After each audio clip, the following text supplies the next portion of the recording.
अस्सलाम वालेकुम स्टूडेंट्स, कैसे हैं आप सब। अगर आपने अभी तक मेरे चैनल को सब्सक्राइब नहीं किया तो मेरे चैनल को सब्सक्राइब कर लें और बेल के नोटिफिकेशन को प्रेस कर लें ताकि जो मेरी आने वाली लेटेस्ट वीडियोस हैं वो आप तक पहुंच जाएं। तो जो प्रीवियस वीडियो थी वो मैंने ये जो था चैप्टर नंबर 5, वेक्टर इंटीग्रेशन नाम था इसका। तो इसको मैंने इसके question number 6 I guess upload किया था। अब जो इसका नेक्स्ट क्वेश्चन है उसको मैंने नोट डाउन कर लिया, इसको एक्सप्लेन करने लगी हूँ।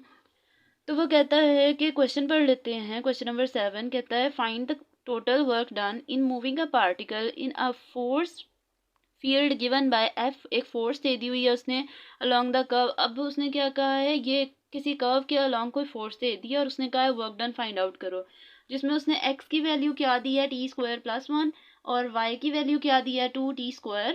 और जो लास्ट टर्म है वो है जी जेड की वैल्यू क्या है t³। और वो कह रहा है कि फ्रॉम t = 1 और टू t = 2। ठीक है जी, T1 to T2, इसका मतलब ये है कि ये इसके लिमिट्स हैं। ठीक है जी। और उसने कहा है कि इस सारे क्वेश्चन को हम क्या करेंगे, कोशिश करेंगे इसको टी की फॉर्म में चला जाए। ठीक है, इससे हमारे लिए जो है ना इजी हो जाएगा। तो फर्स्ट ऑफ ऑल हमने क्या लिखा, एक्स क्या है, ये टर्म है, वाई जो ये वाली तीनों टर्म्स थी मैंने उसको इस तरह लिख दिया। अब ये इम्प्लाइज दैट का साइन लगा के मैंने क्या किया, नेक्स्ट लिखा कि इसका अगर डेरिवेटिव लो तो dx = 2t dt बन जाएगा। ठीक है जी, क्योंकि t का ही डेरिवेटिव लिया जाएगा। नेक्स्ट क्या है, dy लोगे तो 2 × 2 4, पावर पहले पावर में एक कमी, पावर के अंदर वाली चीज़ का डेरिवेटिव। ठीक है, अगर इसको इसके साथ मल्टीप्लाई करो तो 4t और dt, ये हमारे पास इसका डेरिवेटिव आ जाएगा। और जो लास्ट टर्म है z = t³, इसका मतलब क्या है कि जो dz = 3t² और dt, ये हमारे पास एक्स वाई जेड और D X D Y D Z की वैल्यूज़ आ जाएंगी। नेक्स्ट क्या है, उसने कहा है कि टोटल वर्क डन है, इसका फॉर्मूला क्या है F.dr। हम लोगों ने जो लाइन इंटीग्रल के क्वेश्चंस किए थे उसमें उसने फॉर्मूला था A.dr। अगर किसी क्वेश्चन में वो F दे देता है तो इसका मतलब है, और वो कहता है कि वर्क डन फाइंड आउट करो, तो वर्क डन फाइंड आउट करने के लिए हम क्या करेंगे, फोर्स का फॉर्मूला फोर्स और डॉट डी आर। ठीक है, वहाँ पे A.dr है, इसमें हम क्या करेंगे F.dr कर लेंगे। अब f की वैल्यू ये क्वेश्चन में लिखी, इसको पुट करेंगे। dr हमें पता है किसके इक्वल होता है, dx i cap plus dy j cap plus dz k cap. ठीक है, इन तीन टर्म्स के इक्वल होता है। तो फिर हम क्या करेंगे, जब इनका डॉट प्रोडक्ट ले लेंगे। अब ये चीज़ मैंने पहले भी प्रीवियस लेक्चर में भी अपलोड की थी कि अगर डॉट प्रोडक्ट लो किसी i.i ये भी 1 है, j ये भी 1 है और k.k भी 1 है, तो क्या करेंगे 3xy dx minus 5z dy plus 10x dz, मतलब कोई भी चेंज नहीं आएगा और मतलब उसी वैल्यू में लिख दिया जाएगा।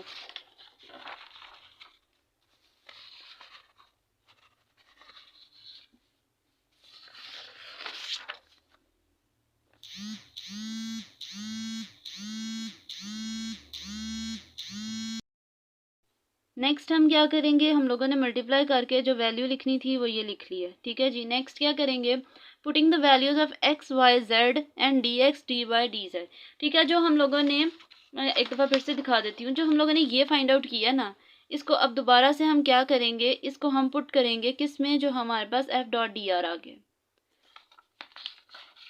तो मैंने ये सारी लिख ली।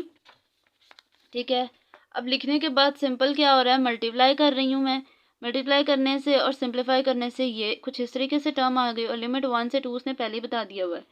ठीक है, और ये क्वेश्चंस में याद रखना कि लिमिट को लाजमी देख लेना। कुछ क्वेश्चंस में जो है ना मिस्टेक हो जाती है, उसमें हम मोस्टली हमें पता है कि 0 से 1 जा रही है तो हम 1 रख लेते हैं, लेकिन इसमें 2 से 1 जा रही है तो 2 से 1 में सारा क्वेश्चन जो है वो चेंज हो जाता है लिमिट्स में।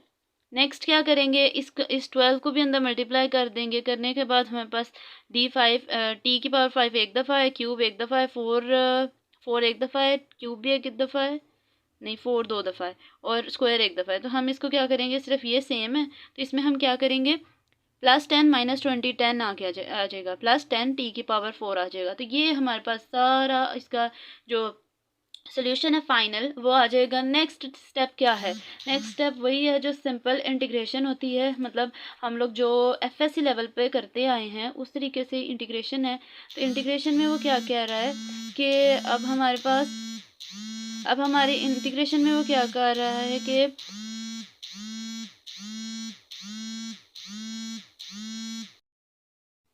तो जो लास्ट हमारा स्टेप होगा वो हम लोगों ने जो इंटर लेवल पे करते हैं, इंटीग्रेशन करनी है, ठीक है। तो जब इंटीग्रेशन करोगे तो हर एक के साथ अलग अलग कर लो, यहाँ पे डायरेक्ट कर लो। हम लोगों ने डायरेक्ट की है, तो डायरेक्ट करने के बाद 12 डिवाइडेड बाई 3, मतलब इंटीग्रेशन में करने का मतलब कि पावर में एक को प्लस कर दो, और जो वैल्यू बनी है ना प्लस करने से 5 + 1 6 है, तो उसी नंबर से इसको डिवाइड भी कर दो, ठीक है।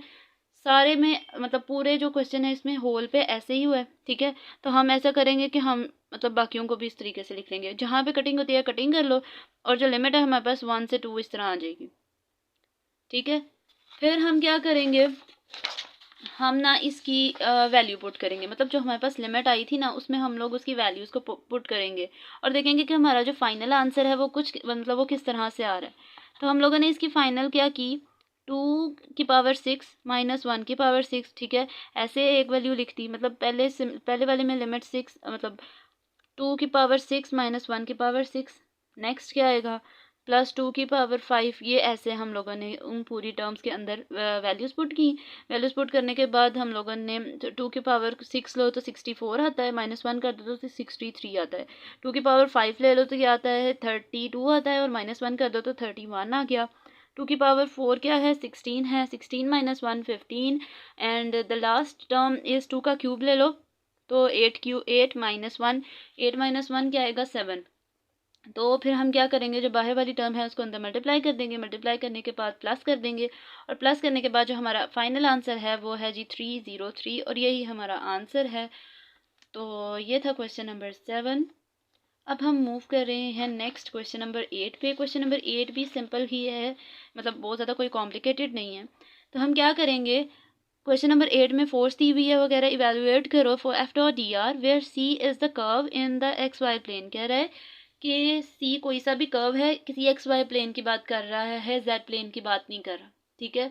तो हम क्या करेंगे, हमारे पास जो Z की वैल्यू है हम उसको 0 रखेंगे, क्योंकि Z की वैल्यू मतलब उस XY प्लेन का मतलब है जहाँ Z 0, ठीक है। और अगर मतलब ये समझ लो कि अगर X Z प्लेन किया तो इसका मतलब Y 0 है, और अगर हाँ, और अगर YZ प्लेन है ना, अगर कभी वो YZ प्लेन की बात करे तो इसका मतलब कि वहाँ पे ना आपका जो X है वो 0 है, ठीक है। ये सिर्फ समझाने के लिए था कि अगर दूसरे प्लेन्स हो जाएं तो कौन कौन सी वैल्यू 0 रखी जाएगी। तो इसमें XY प्लेन की बात की जा रही है, इसका मतलब जहाँ पे जो है Z प्लेन है वो 0 होगा। नेक्स्ट R हमारे पास कोई सा भी पोजीशन वेक्टर होता है, अच्छा मैंने ना इसको एरो से डिनोट करना चाहिए था।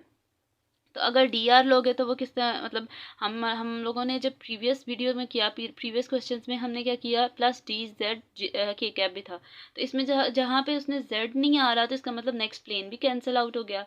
अब क्या करेंगे, F.dr में मतलब F का डॉट प्रोडक्ट ले लेंगे dr से, ये F है, इसका डॉट प्रोडक्ट ले लो dr से, इसके अंदर मल्टीप्लाई कर दो तो हमारे पास जो आंसर आएगा मतलब जो हमारे पास फाइनल टर्म आएगी ना, I.I क्या है 1, और J भी क्या है 1। तो हम क्या करेंगे, 3xy dx - y² dy।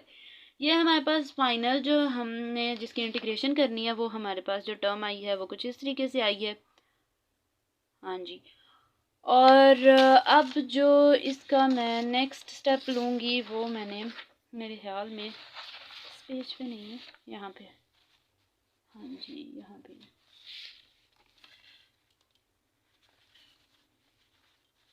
तो हाँ जी यहाँ पे नेक्स्ट हमने क्या करना है, हमें पता है कि x का, अब हम इसको क्या कर रहे हैं, उसने ना क्वेश्चन में ये चीज़ दे दी थी कि इसको पैरामीट्रिक में चेंज किया जाए, मतलब x भी उसने t दे दिया था, y उसने 2t² दे दिया था।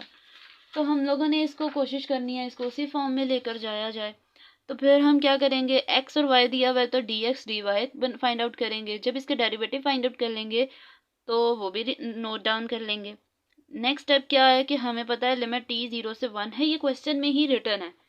क्वेश्चन नंबर 8 में ये सारी बातें उसने बता दी हुई हैं कि भाई ये वैल्यूज़ हैं, आपने सिंप्लीफाई करना है। तो जो इसका फर्स्ट मेथड है ना, मैंने वो वाला किया है, सेकंड मेथड मैंने नहीं किया, सेकंड मेथड भी सिंपल ही है। तो मैंने जो फर्स्ट मेथड था उसको लेकर चली हूँ। तो हम क्या करेंगे, F.dr में उसकी वैल्यूज़ पुट कर देंगे, x की जगह t आ जाएगा, y की जगह 2t² आ जाएगा, और dx की जगह dt, dy की जगह आ जाएगा 4t dt। तो नेक्स्ट क्या करेंगे, अंदर मल्टीप्लाई कर देंगे।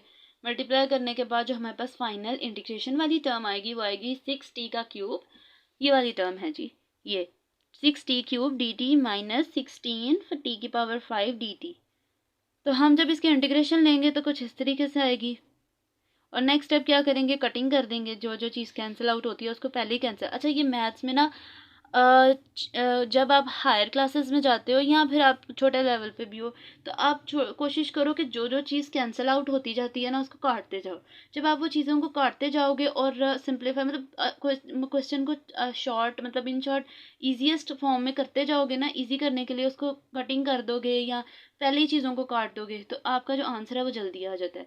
लेकिन अगर आप चीज़ों को मतलब ये समझो कि हम बाद में इसको कैंसिल आउट करते हैं तो वो फिर आपका जो आंसर है वो कॉम्प्लिकेटेड हो जाता है और मुझे लगता है फिर मुश्किल होता जाता है नेक्स्ट। तो हम क्या करेंगे, हम लोगों ने ये वाली इंटीग्रेशन लेने के बाद इसकी वैल्यूज़ को पुट करना है, upper limit minus lower limit ऐसे कर लिया, यहाँ पे भी upper limit minus lower limit करके ऐसे वैल्यू आ गई। लास्ट अब क्या है, 1 की पावर 4 ले लो तो 1 नहीं आएगा, 1 की पावर 6 ले लो तो 1 नहीं आएगा, 0 1 माइनस 0 तो 1 नहीं आएगा, 1 माइनस 0 तो 1 नहीं आएगा। तो जो हमारे पास ये टर्म्स हैं ये वाली आ जाएंगी 3/2 माइनस 8/3। और जो इसका एलसीएम आएगा 6, 9 माइनस 16 आ जाएगा। तो जो ऊपर वाली वैल्यू आएगी हमारे पास सिंप्लीफाई करके वो -7/6 आ जाएगी। और यही हमारा फाइनल आंसर है -7/6।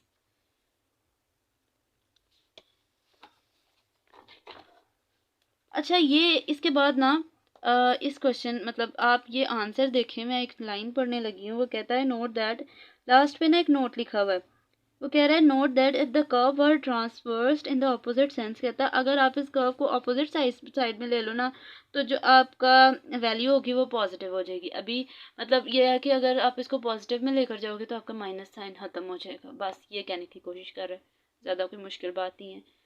ये था जी हमारा क्वेश्चन नंबर 8। अब हम मूव कर रहे हैं क्वेश्चन नंबर 9 पे। तो क्वेश्चन नंबर 9 को एक दफ़ा देख लेते हैं।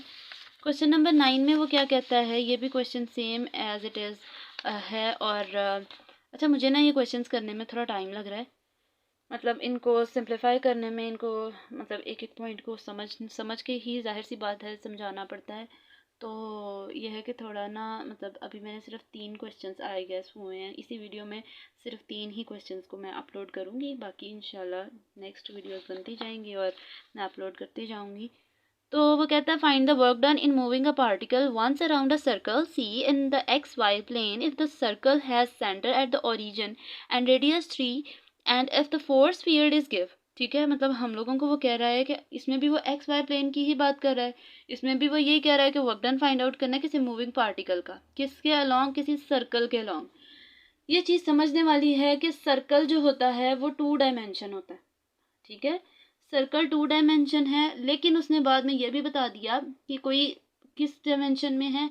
अगर सर्कल 2 डायमेंशन तो इसका मतलब एक्स वाई प्लेन पे है, या फिर वो ये भी कह सकता था एक्स जेड प्लेन पे है, तो इसमें हम लोगों ने y0 रखना था। इसमें हम लोग जो क्वेश्चन है इसमें एक्स वाई प्लेन है तो हम z0 रखेंगे। नेक्स्ट वो कहता है if the circle has centre at the origin and the radius, कहता है उसका सेंटर ओरिजिन पे है और उसका रेडियस 3 है, and if the force field, और जो क्वेश्चन उसने फोर्स फील्ड दे दिया, बस ये क्वेश्चन है। नेक्स्ट क्या कहता है, सबसे पहले आप क्या चीज़ समझो कि वर्क डन फाइंड आउट करना है। क्वेश्चन को ना मतलब पार्ट्स में समझ लो तो वो आपको ना याद रह जाता है। तो सबसे पहले चीज़ क्या है, वर्क डन फाइंड आउट करना है किसी मूविंग पार्टिकल का। एक्स वाई प्लेन है तो इसका मतलब z0 होगा, तो मैंने स्टार्टिंग पे क्या लिख दिया कि in the plane z is equal to 0। Next force लिखी, और उसने ना ये मैंने सिर्फ टाइम बताने के लिए कि इस तरीके से एक प्लेन होता है। ठीक है, ये z एक्सिस है, ये x एक्सिस है, ये y एक्सिस है। ये सिंपल समझाने के लिए, इसको आप नोट डाउन करना है तो कर लें, वैसे पेपर प्रेजेंटेशन अच्छी लगेगी इससे, लेकिन ये है कि ऑप्शनल है। तो नेक्स्ट क्या करेंगे, हम 5f.dr करेंगे। ठीक है, और 2x माइनस मतलब यह है कि dr के साथ इसका डॉट प्रोडक्ट ले लोगे। जब dr के साथ डॉट प्रोडक्ट ले लेंगे हम, तो हमारे पास जो फाइनल टर्म आएगी ना, क्योंकि के टर्म तो है ही नहीं, तो जो हमारे पास कर्व के अलॉन्ग 2x माइनस वाई आ जाएगा, dx plus x plus Y dy आ जाएगा। अच्छा, तो ये डायग्राम जो थी ना ये पैरामीट्रिक में कन्वर्ट किया है। ठीक है, अब ये चीज़ समझने वाली है कि हमने इसको पैरामीट्रिक में क्यों कन्वर्ट किया है। और मतलब कुछ बच्चों से मतलब बच्चे ये क्वेश्चन सोच सकते हैं कि ये पैरामीट्रिक में हमने कन्वर्ट क्यों किया है, हम इसको वैसे भी कर सकते थे, हम इसको टी में कन्वर्ट करते हम लोगों ये वाली वैल्यू ना बनानी पड़ती। तो रीज़न इसका ये है कि इसमें हम लोगों को लिमिट्स नहीं दी हुई। अगर लिमिट्स नहीं दी हुई और उसने रेडियस बता दिया है, रेडियस उसने बता दिया है 3 है और उसने सेंटर बता दिया है ओरिजिन पे है, तो इसका मतलब क्या है कि हम इसको पैरामीट्रिक इक्वेशन में कन्वर्ट करेंगे। अब हमें पता है कि जब हमारे पास यहाँ से एंगल शुरू हो, ये ज़ीरो है, ठीक है, इस ज़ीरो से एंगल स्टार्ट हो और पूरा सर्कल राउंड करके यहाँ पहुँचता है ना, पूरा एक एंगल, वन एंगल 2 पाई के इक्वल होता है। तो ज़ीरो से स्टार्ट हुआ और 2 पाई के इक्वल हो गया। ये आप लोगों ने इंटर पार्ट 1 में चीज़ पढ़ी है कि एंगल यहाँ से ज़ीरो से शुरू होता है और ज़ीरो से मूव करता करता 2 पाई तक चल जाता है। फिर वो कहता है मैंने सिंपल हेडिंग करके 2 पाई पैरामेट्रिक इक्वेशन लिख दी है। एक्स की वैल्यू मैंने रखी 3 cos t। अच्छा, मुझे कुछ बच्चे ये मतलब क्वेश्चन बच्चों मतलब सोच सकते हैं, मतलब अराइज हो सकता है ये वाला क्वेश्चन कि 3 cos t क्यों लिखा। तो 3 हम लोगों को क्वेश्चन में उसने कह दिया था एंड रेडियस 3, रेडियस 3 है और cos t एक दफ़ा x के साथ आता है cos t, और एक पैरामीट्रिक इक्वेशन में कन्वर्ट जब करने लगते हो तो x is equal to r cos t आता है और y is equal to r sin t आता है। तो r क्या है 3 है, इसकी जगह 3 cos t आ गया और 3 sin t आ गया, वेयर t वेरीज। अब वो क्या कह रहा है कि जो सर्कल है वो 0 से 2 पाई तक मूव कर रहा है। तो ये हम लोगों ने टर्म मतलब चीज़ लिख ली।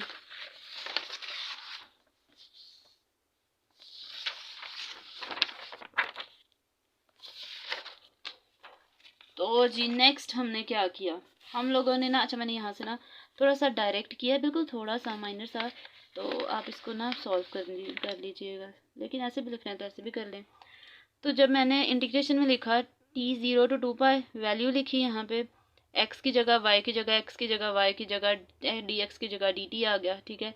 अच्छा, तो जब हम लोगों ने, अच्छा मैंने ना इस चीज़ को एक्सप्लेन कर रही हूँ लेकिन लिखा नहीं मैंने, दोबारा से देख लें कि जब हमारे पास फाइनल टर्म क्या थी, ये dx था, हम लोगों ने अब x हमारा चेंज हो गया, x is equal to 3 cos t, तो जब डेरिवेटिव लोगे dx is equal to 3 cos का डेरिवेटिव क्या होता है, साइन का डेरिवेटिव cos, cos का डेरिवेटिव माइनस साइन, तो dx is equal to -3 sin t आ जाएगा। तो देखिए इधर पुट कर लिया हम लोगों ने। नेक्स्ट वो क्या कह रहा है, अगर डी वाई का डेरिवेटिव, अच्छा ये मैंने लिखा नहीं है, ये आपने लिखना है।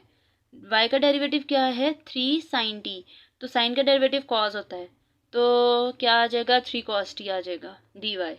पुट करके हम लोगों ने मल्टीप्लाई करना है, मल्टीप्लाई करने से और सिंप्लीफाई करने से जो हमारी फाइनल टर्म आई है ना, वो कुछ इस तरीके से आ गई है।